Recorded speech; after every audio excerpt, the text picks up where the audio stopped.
Amis du jour, chalutations. Pour les petits nouveaux, moi c'est Sekhmet et je vous souhaite la bienvenue dans mon podcast littéraire.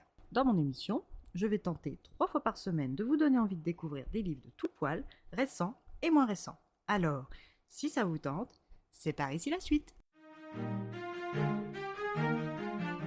Aujourd'hui, je vais vous présenter Une belle vie de Virginie Grimaldi, publiée aux éditions Le Livre de Poche. Dans ce doux roman, nous allons partir dans le sud-ouest de la France pour Anglet, au Pays Basque, près de Biarritz, face à l'océan Atlantique. Cette ville côtière est réputée pour ses 11 spots de surf sur l'Atlantique et abrite la maison de Mima, la grand-mère de Emma et Agathe. Cette ancienne institutrice est un pilier pour ces petites filles qui n'ont pas eu un démarrage facile. Très tôt, leurs parents se sont déchirés jusqu'au divorce, scindant la famille en deux. Emma et Agathe ont vu leur père refaire sa vie auprès d'une certaine Martine et leur mère rager seule dans leur appartement commun. Puis l'impensable est arrivé, leur père Michel est mort tragiquement dans un accident de la route. C'est à ce moment que Mima a pris sa place de pilier dans les vies de ses petites filles. Tous les étés, les deux fillettes venaient passer des vacances chez leur grand-mère, des moments attendus toute l'année, surtout par Emma. À la maison, rien n'est rose depuis la mort de leur père. Leur mère sombre chaque jour un peu plus et reporte ses ombres sur ses filles. Mima est là jusqu'au jour où un premier AVC l'envoie à l'hôpital, puis s'éteint des suites d'un second plus violent que le précédent. Les deux filles, alors majeures, se retrouvent avec un trou béant dans leur cœur et des tonnes de choses à mettre au clair. L'occasion pour le faire se présente en été comme quand elles étaient petites.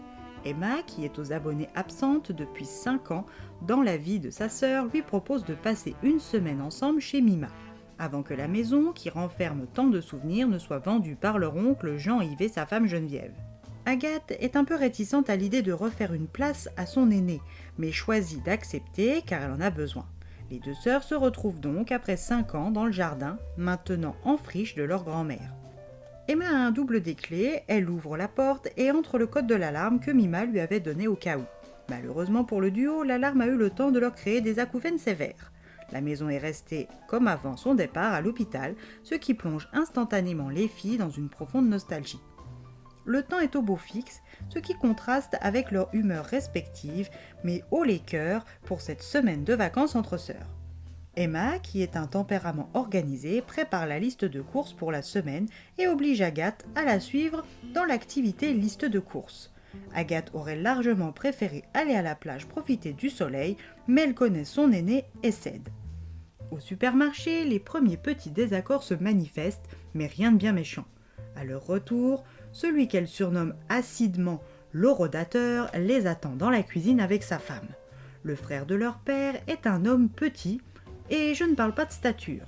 Il est mesquin, près de ses sous, étroit d'esprit au point que l'on est en droit de se demander où il loge son cerveau avec si peu de place dans sa tête.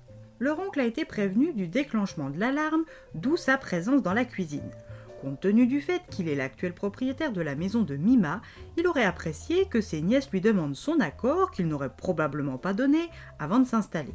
Mais comme il se considère magnanime, il les autorise à passer la semaine si elles s'engagent à ne rien dégrader.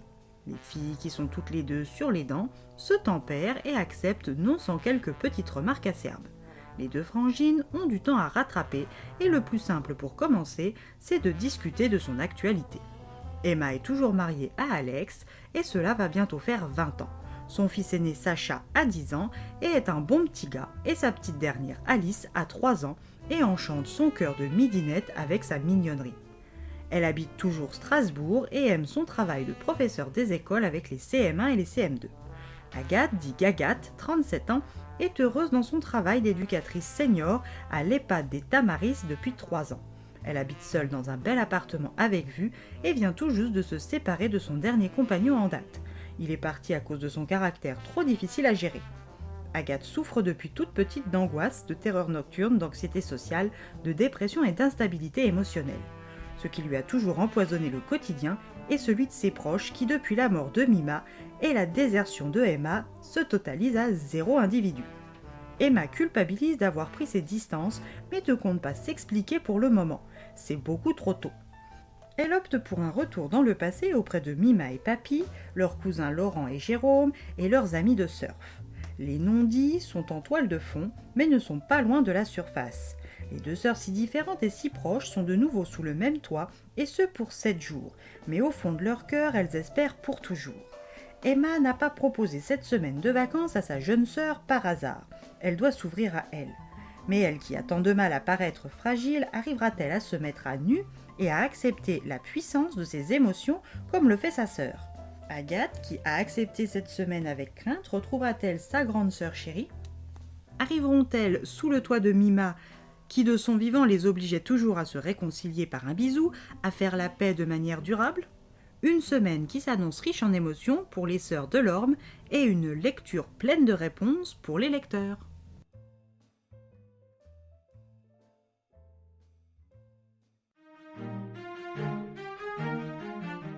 Une lecture qui se dévore en un rien de temps, un duo de frangines attachant que l'on apprend à connaître tout du long et qui pourrait très bien se retrouver à notre table dominicale tant elles sont réelles et justes. Une lecture douce, sobre et lente qui n'a rien à envier à la plume contemporaine japonaise que j'affectionne tant. Et bien voilà, j'en ai fini pour aujourd'hui. J'espère que cet épisode vous aura plu et vous aura donné des nouvelles idées de lecture. Si vous souhaitez découvrir d'autres petits bonbons littéraires tout droit sortis de ma bibliothèque, je vous retrouve le jeudi 22 mai prochain pour un nouvel épisode. Et si d'ici là je vous manque de trop, n'hésitez pas à me rejoindre sur mon compte Instagram @leslecturesdesekhmet. Sur ce, chalut les amis et à la prochaine.